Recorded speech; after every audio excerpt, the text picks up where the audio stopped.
Yes people, hope everyone's good. Welcome back to the channel. In today's video, we're kicking off episode 3 of the Ultimate Drill Guide. And we're actually going to be covering one of the most important aspects of a drill beat, in my opinion. It's the 808s. So if you haven't already, make sure you come and join the family, hit that subscribe button and turn on the notification bell as well. Anyway, enough talking, come and join me on my screen and let's get straight into the episode. Damn, Severe, that's crazy. Welcome back to episode 3. In today's video, we're going to be covering the 808. I believe, in my opinion, this is one of the most key elements to a drill beat. You know, most drill you hear nowadays, whether it be UK drill, New York drill, whatever it is, they usually have the signature 808, which is hard hitting, distorted, and obviously the 808 slides. So we're just going to do a quick recap and run over what we went through the last episode. So if you missed this episode, make sure you go back, give that a watch. It shows you where all the source came through to get these drums. Basically, this is what we came up with at the end of the last episode.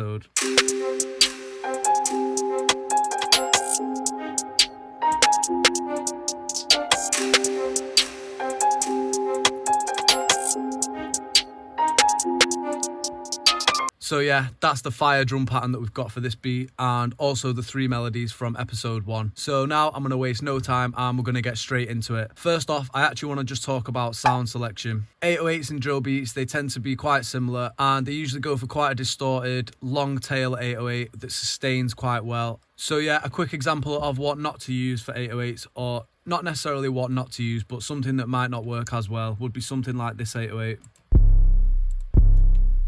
Now, yeah, it's a hard sounding 808, but it's a little bit too short and stumpy for what we're actually going for. So, in my opinion, I'd be using something maybe like this. Very hard hitting, and as you heard from it, it had a long tail and it sustains really well. So that'd be perfect for this type of beat. So we're going to actually open this up. And with some 808s and some sounds in general, if you ever see this loop points, make sure you turn that off. And up here, with 808s more so, you want to make sure this time knob is turned right off. That'll just make sure that it's on C5 and you can basically create melodies and slides with the 808, which is what we want. Now let's get straight into a pattern. I'm going to head into the piano roll and I know we're working in C minor, so I know it's pretty much going to be a ride in C throughout. This brings me nicely onto my next point and it's actually foundation of the 808s.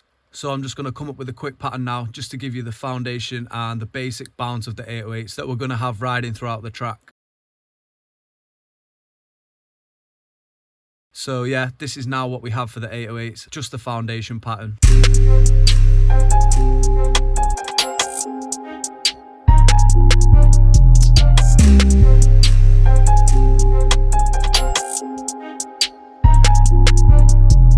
So yeah, sounding nice. I mean, there's nothing to say that this wouldn't just work as the full pattern anyway, but I'm going to go ahead and spice it up a little bit, which takes me on to my next point nicely. This is where the slides come in. Now with slides, it's almost just ear preference, so wherever you think a slide will fit, just go for it, give it a try, and obviously once you've got your scale highlighted, you know that all your slides will be in key if you're using the right light notes, so you can't really go wrong. It's all a matter of preference. Obviously finding out what sounds good, the more you practice, the better you'll get. So I'm going to add in some slides and hopefully you guys can have a look, maybe take some tips off what I'm doing, and yeah, you can just give it a go yourself.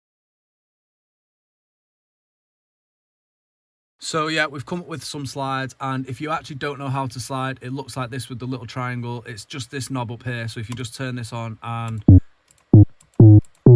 any of your notes that you add in like that will all be slides. You just want to make sure there's a note hitting underneath it and that will trigger the slide. The length that you have it, whether it be shorter, longer, whatever it is, that's the period that it'll slide for. So with that being said, this is what the slides sound like.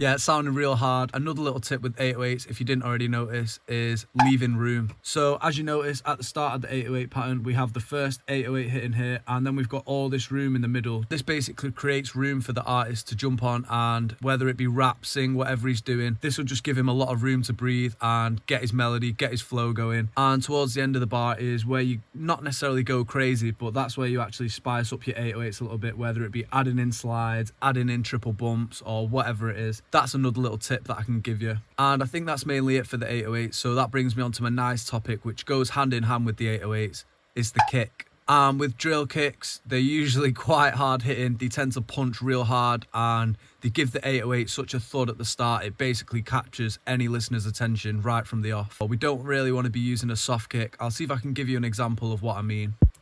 It's not a very bad sounding kick, but it doesn't really hit. It doesn't capture your attention straight away. So we wouldn't be using something like that and it wouldn't really complement the 808 very well. However, something like this kick, that's extremely loud, very distorted, but it has the perfect punch just to carry the 808 and basically capture the listener's attention straight away. That's perfect for this type of sound, so we're going to use that kick. So yeah, we've come up with a quick pattern, didn't take me long at all. As you can see, I've left a lot of room in the middle of the bar, just the same as the 808. And otherwise, we're basically adding in kicks just to complement the slides of the 808. So it'll be kicking and sliding in between. It basically gives it a crazy effect, which is always good when it comes to drill. This is what we came up with.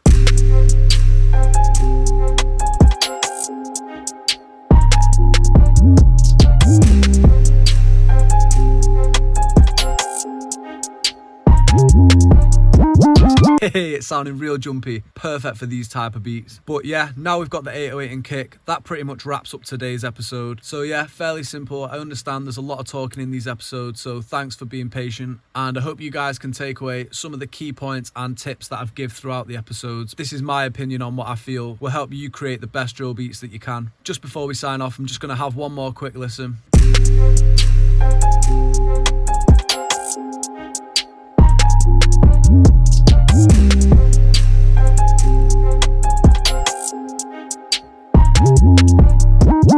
Hey, that is sounding nice. Okay guys, that pretty much wraps up the episode. I hope you guys enjoyed the video and you're feeling the beat as well so far. Make sure you tune into the next episode where we're actually going to be splitting the beat up and giving it some structure, basically finishing off and wrapping up the whole series. I've had real fun making this so far, so if you guys want to leave some feedback, that'll be much appreciated. But if you haven't already, make sure you follow my Instagram @SevereProd to keep update with all the upcoming videos and giveaways that I have coming out soon. Anyway, that's it from me guys. Hope you guys enjoyed this one. Make sure you leave a like, subscribe, and I'll catch you in the next one.